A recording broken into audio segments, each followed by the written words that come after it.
First idea I want you to be aware of is what we call the inverted triangles. This is a tool that I want you to use because time is your true value. Time.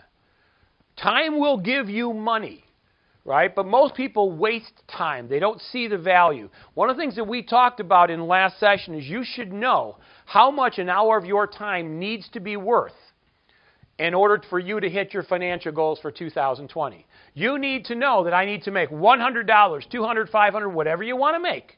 That's how much your time is worth.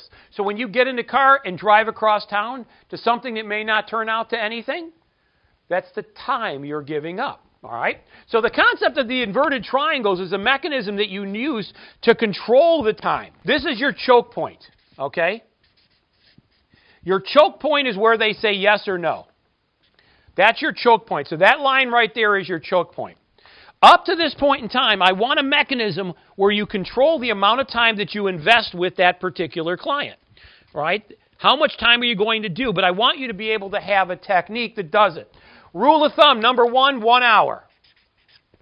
That first line is 1 hour. Why? Because what do I say? I'm always willing to use those words. I'm always willing to invest an hour of my time to see if I can help you. I didn't say sell you. I said help you. I'm a problem solver looking for problems to solve. I'm always willing to invest an hour of my time to help you. Now, here's the problem, though. Most people, because they don't have a structure, they don't have any specificity, will give you that hour, and next week they'll give you another hour, and next week they'll give you another hour, and an hour, and an hour, and an hour, and an hour. No. You are allowed to give 1 hour complimentary to what? To see if I can help you.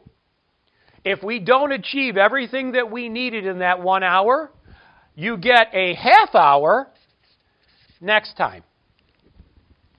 You get a half hour, right? I've given you your hour. All right, we may need some kind of yet-to-be-determined follow-up. That yet-to-be-determined follow-up is a half hour. If we're not completed by this half hour, what do you think this line is? If this is an hour, this is a half hour, what do you think this is going to be? If your thought was 15 minutes, you're right. After the 15 minutes, you have the right to say what? Yes, no, or I decide for both of us. So I know the most I'm going to invest in you, right, is an hour and 45 minutes. I'm always willing to invest an hour of my time to see if I can help you, all right?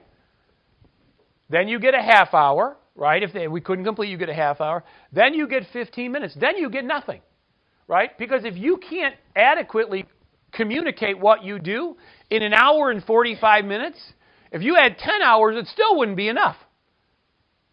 10 hours wouldn't be enough. I want to have that because that's your choke point. This is your control mechanism to make sure that you don't invest enormous amounts of time with people that you're never going to do anything with. Right? The longer you're with somebody, the more common you appear. I'm not saying don't be customer-centered. That's not my intention at all. But what I am saying is that you need to protect your own time. They're not going to do it for you. You need to protect the amount of time that you're investing. Now,